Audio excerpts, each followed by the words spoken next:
درود شریف پڑھ لیجیے۔ اللہم صلی علی محمد وعلی آل محمد کما صلیت علی ابراہیم وعلی آل ابراہیم انک حمید مجید۔ اللہم بارک علی محمد وعلی آل محمد کما بارکت علی ابراہیم وعلی آل ابراہیم انک حمید مجید۔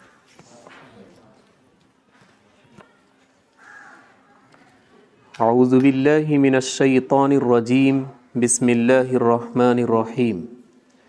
تلک امۃ قد خلت لها ما کسبت ولکم ما کسبتم ولا تسألون عما كانوا يعملون۔ وقالوا كونوا هودا او نصارى تهتدوا قل بل ملة ابراہیم حنیفا وما كان من المشرکین۔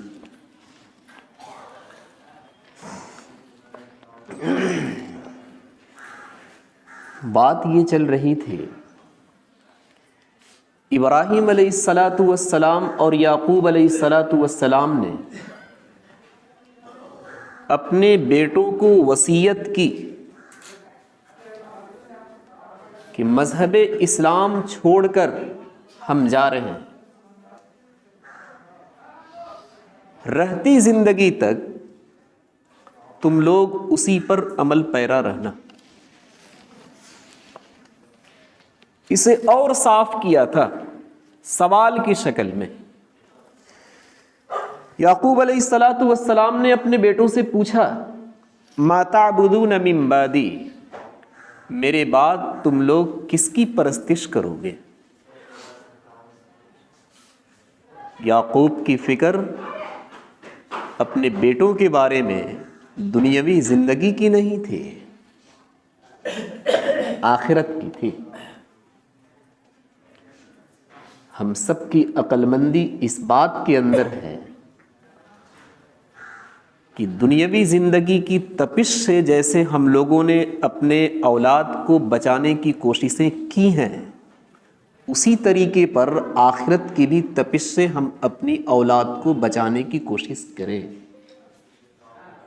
یعقوب علیہ السلام سمجھ رہے تھے کہ اخروی زندگی کی اگر یہ تیاری کرتے ہیں تو کیا اللہ تبارک و تعالی جن نافرمانوں کو رزق دے رہا ہے، ان فرما برداروں کو جو اخروی تیاری کر رہے ہیں رزق نہیں دے گا؟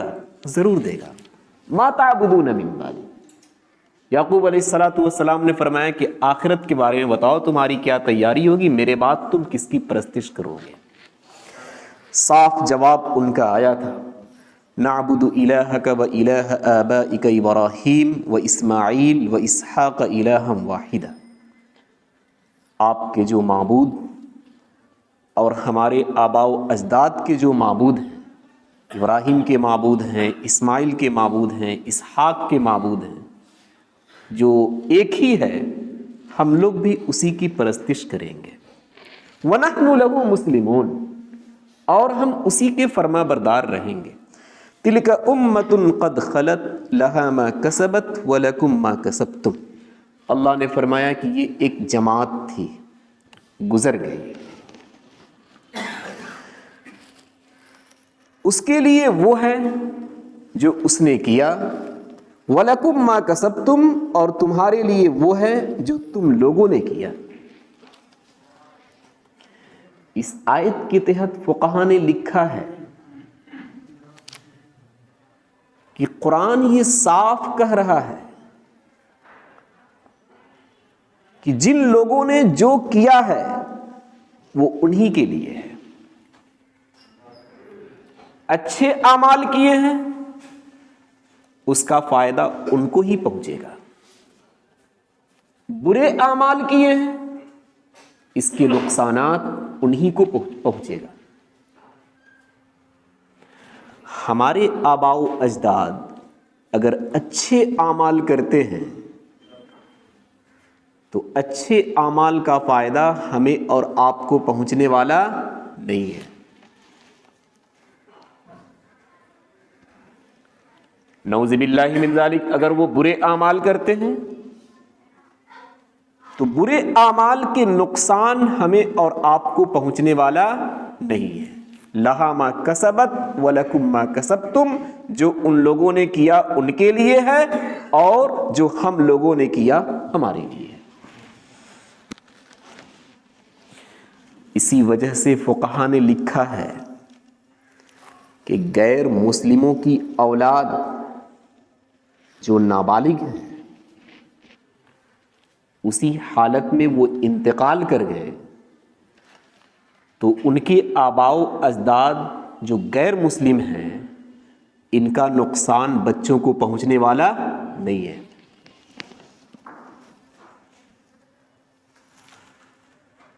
ایک بات یہ بھی مجھے ملی، یہودیوں نے یہ کہا تھا کہ ہمارے آباء و اجداد بڑے ہی نیک گزرے ہیں، ہم تو بس جامیں گے وہاں پر اور ہماری مغفرت ہو جاوے گی. ایسا کچھ بھی نہیں ہے. کر کے جاؤ گے تب کچھ ہوئے گا، نہیں کر کے جاؤ گے تو تم بھگتو گے. مفتی شفیع صاحب رحمۃ اللہ علیہ نے اپنی کتاب کے اندر لکھا ہے کہ سید گھرانے سے تعلق رکھنے والے وہ یہ نہ سمجھے کہ ہمارا نسب نبی اکرم صلی اللہ علیہ وسلم سے مل رہا ہے، ہم سے وہاں سوال و جواب نہیں ہوگا. ایسا کچھ بھی نہیں ہے. آپ صلی اللہ علیہ وسلم نے ایک موقع پر فرمایا کہ اے بنو ہاشم، قیامت کے دن لوگ نیکیاں لے کر آویں گے، کہیں ایسا نہ ہو کہ تم اس خیال میں رہو کہ ہمارا تو تعلق اور ہمارا تو نسب اور ہماری نسل تو نبی اکرم صلی اللہ علیہ وسلم سے چلی ہے، ہمیں نیکی کرنے کی کیا ضرورت ہے. تو کہیں ایسا نہ ہو کہ ہم وہاں مغفرت نہ کرائیں، بس تم پھنس جاؤ گے.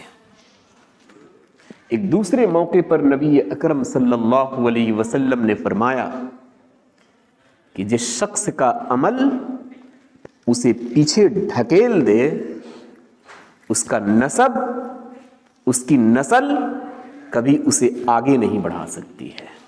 لہا ما کسبت ولکم ما کسبتم. آپ کریں گے اپنے لیے، وہ کریں گے اپنے لیے. ان کا فائدہ نہ آپ کو پہنچنے والا ہے اور نہ ان کا نقصان نہ آپ کو نقصان کرنے والا ہے. ایک مسئلہ آتا ہے ایصال ثواب کا. اس میں ہوتا کیا ہے؟ کوئی اپنا آدمی، کوئی رشتہ دار، کوئی قریبی شخص، دوست انتقال کر جاتا ہے تو ہم اس کی طرف سے کچھ نیکی کر کے اسے پہنچا دیتے ہیں ثواب کی شکل میں. اس امت کا اجماع ہے کہ نیکی کر کے مردوں کو پہنچانا یہ جائز ہے. آپ پوری نماز جنازہ کو دیکھ لیجئے، اس میں ہے ہی کیا؟ مردوں کے لیے دعائیں کرنی ہیں اور انہی دعاؤں کو ثواب کی شکل میں اسے پہنچا دینا ہے. اللہم اغفر لحینا ومیتنا وشاہدنا وغائبنا وصغیرنا وکبیرنا وذکرنا وانثانا. اللہ مردوں کی بھی مغفرت فرما، زندوں کی بھی مغفرت فرما. جو حاضر ہیں ان کی بھی مغفرت فرما، جو غائب ہیں ان کی بھی مغفرت فرما. جو بچے ہیں ان کی بھی مغفرت فرما، جو جوان ہیں ان کی بھی مغفرت فرما. جو مرد ہیں ان کی بھی مغفرت فرما، جو عورت ہیں ان کی بھی مغفرت فرما. اللہم من احییتہ منا فاحیہ علی الاسلام ومن توفیتہ منا فتوفہ علی الاسلام علی الایمان. اسلام پر زندہ رہے، ایمان پر وفات دے. یہ دعا ہے. اس میں دعا مانگی گئی ہے مردوں کے لیے جو وہاں ثواب کی شکل میں اسے کام آتی ہے. آپ صلی اللہ علیہ وسلم نے ایک موقع پر فرمایا جس شخص کی جنازے میں 100 آدمی کی شرکت ہو جائے اور وہ سب کے سب مردوں کے لیے سفارش کرے تو اللہ تبارک و تعالی ان کی سفارش کو قبول کر لیتا ہے.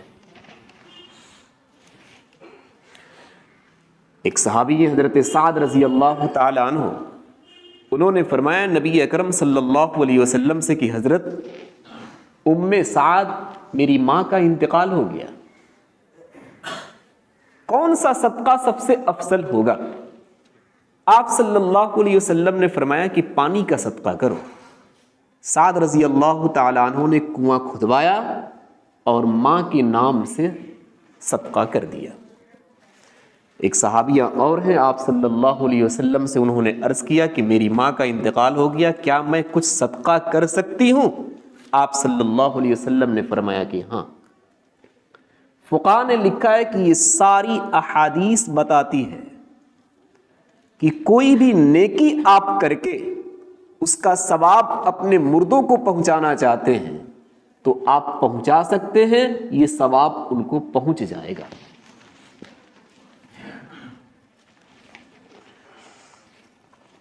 حدیث پاک کے اندر صدقے کا لفظ آتا ہے، فقہاء نے اس کو عام کیا ہے کہ جس طریقے پر صدقے کے ذریعے سے ہم ثواب پہنچا سکتے ہیں، ایسی ہر وہ کام جو نیکی کے قبیل سے ہے اس کے ذریعے سے بھی ہم مردے کو ثواب پہنچا سکتے ہیں۔ لیکن ایک عجیب سی شکل ہمارے معاشرے میں چل رہی ہے، قرآن خوانی۔ باضابطہ ہم اور آپ اس کا اعلان کرتے ہیں، باغماری تک اعلان کر دیا جاتا ہے، فلاں دن آپ جمع ہو جائے قرآن خوانی ہوگی۔ قرآن پڑھ کر ثواب پہنچانا اس کا تو جواز ملتا ہے، لیکن جمع ہو کر اعلان کے ساتھ قرآن خوانی کرنا پھر اس کا ثواب پہنچانا اس کا کوئی جواز نہیں ہے۔ آپ جمع ہونے کی جو دعوت دے رہے ہیں، آپ ایک خاص دن میں جمع ہو رہے ہیں، اس پر ثبوت کی ضرورت ہے۔ آپ صلی اللہ علیہ وسلم کی پوری زندگی، صحابہ کی پوری زندگی، ایسا کوئی ثبوت نہیں ملتا کہ کسی کو ایصال ثواب کے لیے، ثواب پہنچانے کے لیے لوگوں کو جمع کیا گیا ہو اور قرآن خوانی کا نظم کیا گیا ہو۔ آپ صلی اللہ علیہ وسلم کا انتقال ہوا، کوئی روایت ایسی نہیں ہے کہ ابو بکر نے لوگوں کو جمع کیا ہو قرآن پڑھنے کے لیے۔ ابو بکر کا انتقال ہوا، عمر نے نہیں جمع کیا۔ عمر کا انتقال ہوا، عثمان نے نہیں جمع کیا۔ عثمان کا انتقال ہوا، حضرت علی نے نہیں جمع کیا۔ علی کا انتقال ہوا، کسی صحابی نے نہیں جمع کیا۔ یہ جمع کر کے باضابطہ ایک جماعت چل رہی ہے جو اسی کام کے لیے مخصوص ہے، اور پھر مردے کے نام سے قرآن خوانی کرنا اس کی کوئی حقیقت نہیں ہے۔ اس سے آپ ثواب کی امید ذرہ برابر نہ رکھیں۔ ہاں، انفرادی طور پر آپ قرآن پڑھ کر ثواب پہنچانا چاہتے ہیں، امام ابو حنیفہ نے کہا ہے کہ پہنچا سکتے ہیں، ورنہ حدیث کے الفاظ صرف صدقات کو بتا رہے ہیں کہ آپ مردوں کی طرف سے کیا کریں؟ صدقات کریں۔ لیکن ہمارے فقہاء نے اس صدقے کو نیکی کے معنی میں لے کر کہا ہے کہ ہر نیکی کا ثواب مردے کو پہنچایا جا سکتا ہے۔ قرآن پڑھنا ایک نیک کام ہے، اس کا بھی ثواب مردے کو پہنچایا جا سکتا ہے، ورنہ امام شافعی رحمۃ اللہ علیہ نے تو یہاں تک کہہ دیا ہے کہ قرآن پڑھ کر مردے کو ثواب بھی نہیں پہنچا سکتے۔ حدیث پاک کے اندر تو صدقے کا لفظ ہے، لیکن نہیں، قرآن پڑھ کر بھی امام ابو حنیفہ کا مسلک ہے کہ مردے کو ثواب پہنچایا جا سکتا ہے۔ صرف اتنا ہم کریں کہ اجتماعی کام نہ کریں، لوگوں کو جمع نہ کریں، اعلان نہ کریں قرآن خوانی کے لیے، اپنے طور پر آپ ثواب پہنچائیں۔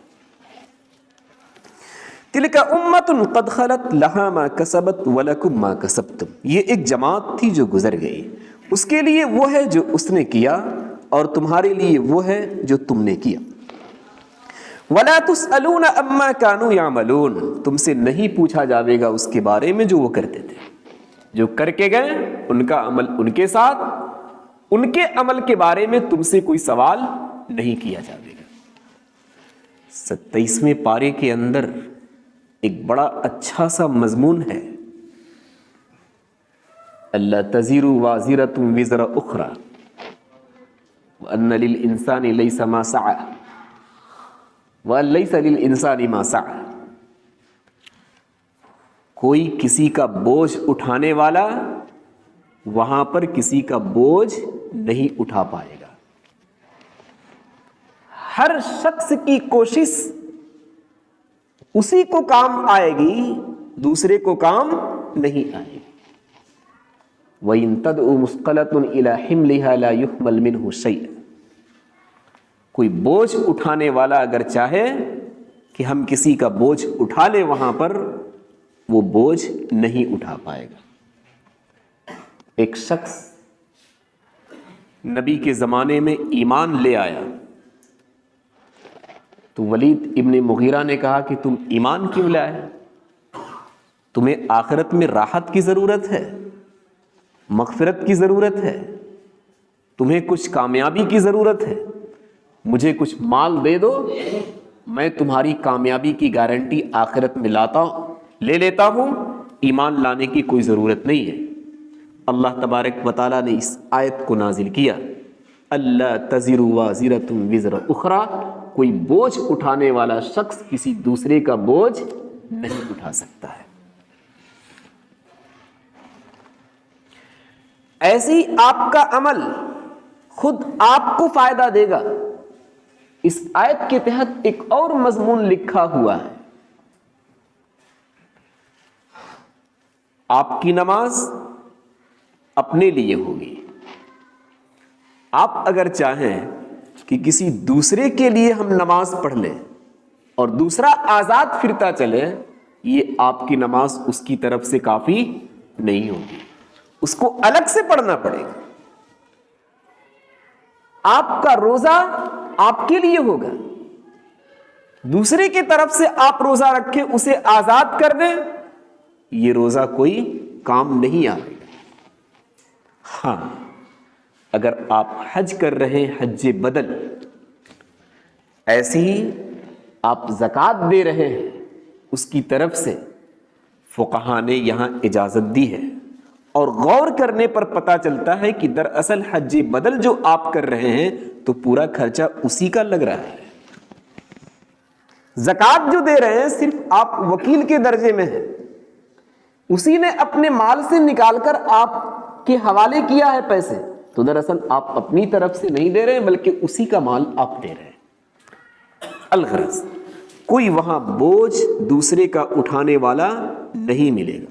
ہر ایک شخص کو اپنی فکر رکھنی پڑے گی. کوئی کسی کا عمل دوسرے کو فائدہ دینے والا نہیں ہے. آپ کی اپنی نماز ہوگی، کسی دوسرے کی طرف سے آپ کی نماز اس کے لیے کافی نہیں ہوگی. آپ کا اپنا روزہ ہوگا، کسی دوسرے کی طرف سے آپ کا روزہ اسے کافی نہیں ہوگا.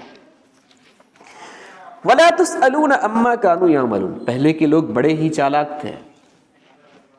وہ سمجھ رہے تھے کہ میرے جانے کے بعد کوئی گارنٹی نہیں لی جا سکتی ہے کہ ہماری اولاد کیسے زندگی گزارے گی، کیسے نہیں گزارے گی، ہمیں بھی کچھ پہنچائے گی یا نہیں پہنچائے گی. ابن قیم نے ایک واقعہ لکھا ہے کہ اگر اچھی اولاد ہو تو کتنا فائدہ مردار کو بھی پہنچتا ہے. عبداللہ ابن مطرف، انہوں نے ایک مرتبہ خواب میں دیکھا کہ کچھ لوگ قبرستان سے نکل کر نیکیوں کو سمیٹ رہے ہیں، لیکن ایک شخص کنارے میں کھڑا ہے. عبداللہ ابن مطرف نے پوچھا کنارے والے سے کہ یہ لوگ کیا کر رہے ہیں؟ اس شخص نے بتایا کہ دنیا میں رہنے والے، ان کے خاندان والے ہوں یا ان کے دوست و احباب ہوں یا ان کے رشتہ دار ہوں، کچھ نیکیاں ان لوگوں نے بھیجی ہیں، انہی نیکیوں کو جلدی جلدی یہ سب سمیٹ رہے ہیں کہ یہ ہمارے حصے میں آ جائے، وہ ہمارے حصے میں آ جائے. عبداللہ ابن مطرف نے پوچھا کہ کیا آپ کو ان نیکیوں کی ضرورت نہیں ہے؟ اس شخص نے فرمایا کہ یہ چھوٹی چھوٹی نیکیاں ہیں، اس کی ہمیں کوئی ضرورت نہیں ہے. کہا کیوں؟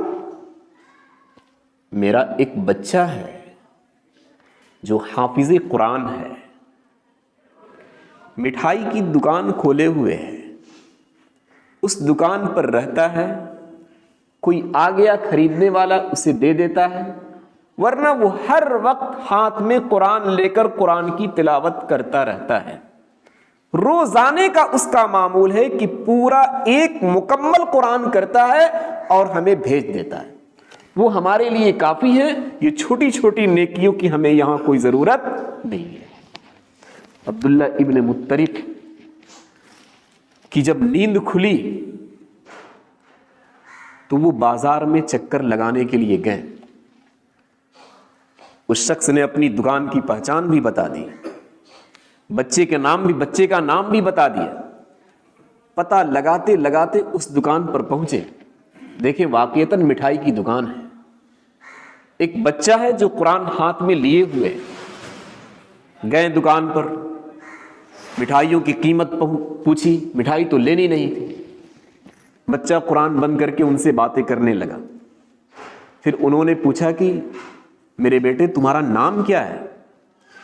اس لڑکے نے اپنا نام بتایا، وہی نام بتایا تھا جو عبداللہ ابن مطرف کو خواب میں اس شخص نے نام بتایا تھا۔ کہا تمہارا کام کیا ہے؟ کہا کام کچھ بھی نہیں ہے، مٹھائی کی دکان ہے، لوگ آتے ہیں مٹھائی دے دیتا ہوں، ورنہ قرآن کی تلاوت کرتا رہتا ہوں اور والد صاحب کے لیے ثواب پہنچا دیتا ہوں۔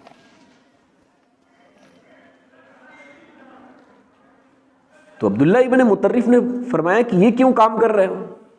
کہا کہ والد صاحب نے ہمارے لیے بڑی دکان چھوڑ دی، گھر بار ہمارے لیے چھوڑ دیا، تو کم از کم ہم تو والد صاحب کے لیے اتنا کر سکتے ہیں۔ نبی اکرم صلی اللہ علیہ وسلم نے ایک موقع پر فرمایا، آدمی کی زندگی ختم، اس کا سارا عمل ختم، ہاں صدقہ جاریہ ہو تو اس کا ثواب اسے پہنچتا رہتا ہے۔ کوئی ایسا علم چھوڑ کر گیا جس سے لوگ فائدہ اٹھا رہے ہیں، اس کا ثواب پہنچتا رہتا ہے۔ نیک اولاد چھوڑ کر گیا، نیک اولادوں کی نیکیاں جو ہوتی ہیں اس کا ثواب اس باپ کو بھی پہنچتا ہے۔ آپ نے کوئی مسجد تعمیر کرا دی، مسجد میں کسی کام میں آپ نے حصہ لے لیا، مدرسے کی آپ نے خدمت کر دی، علماء کے آپ کام آ گئے، حفاظ کے آپ کام آ گئے، اس طریقے کا جو آپ کا کام ہوگا یہ مرنے کے بعد بھی آپ کو ثواب پہنچتا رہے گا۔ علماء نبی اکرم صلی اللہ علیہ وسلم کے زمانے سے لے کر آج تک نامعلوم کتنی کتابیں لکھ دیے اور کتنے لوگ لکھ رہے ہیں، ان کی تاریخ تو پڑھ کر عجیب سا لگتا ہے کہ ایسی ایسی کتابیں ان لوگوں نے کیسے لکھ دی۔ ایسی بھی تاریخ ہے کہ قید خانے کے اندر بند کر دیا گیا، گہرے کنویں کے اندر ڈال دیا گیا۔ علماء نے دیکھا کہ یہاں تو اب کوئی کام کرنے کا نہیں ہے، کتابیں لکھنی شروع کی، ایک ایک جلد نہیں 80 جلدیں کتابیں لکھ دی جو آج امت کے درمیان ہیں، جس کے ذریعے سے آپ کے مسائل حل ہو رہے ہیں۔ آپ اندازہ لگائیے، اشرف علی تھانوی رحمۃ اللہ علیہ کے بارے میں لکھا ہے کہ ان کی کتابوں کا آپ اندازہ لگائیں گے اور ان کی زندگی کا اندازہ لگاویں گے تو آپ حیرت میں رہ جاویں گے کہ زندگی اتنی سی اور اتنی ساری کتابیں کیسے آ گئیں۔ رہتی دنیا تک ان علماء کی کتابوں سے فائدہ اٹھانے والے لوگ فائدہ اٹھاتے رہیں گے، خود ان کو بھی فائدہ ملے گا اور اس کا ثواب اس مصنف کو بھی پہنچے گا جس عالم نے کتابیں لکھ کر ہمارے اور آپ کے سامنے کر دی۔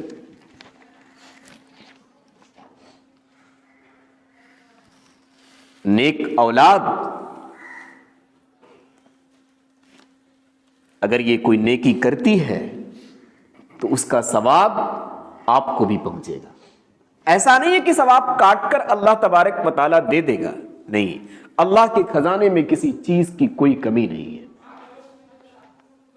ان اولاد کو الگ سے ثواب دے گا اور آپ کو کہ آپ نیک اولاد چھوڑ کر گئے آپ کو الگ سے ثواب دے گا۔ یہی وجہ ہے کہ پہلے کے لوگ بڑا عجیب و غریب کام کر کے گئے. وہ جانتے تھے کہ ہمارے جانے کے بعد نامعلوم کیا ماحول بنے گا. اپنی زمین، اپنی جائیداد نامعلوم کیا کیا وقف کر دیا. آج دیکھ لیجیے ساری بحث وقف کی جائیداد پر چل رہی ہے. اتنا وقف ہے کہ اگر ان سب کا صحیح معنی میں خرچہ اگر ایمان والوں کو اور مومنوں کو ملنے لگے تو پھر ہر ایمان والا مالدار نظر آئے.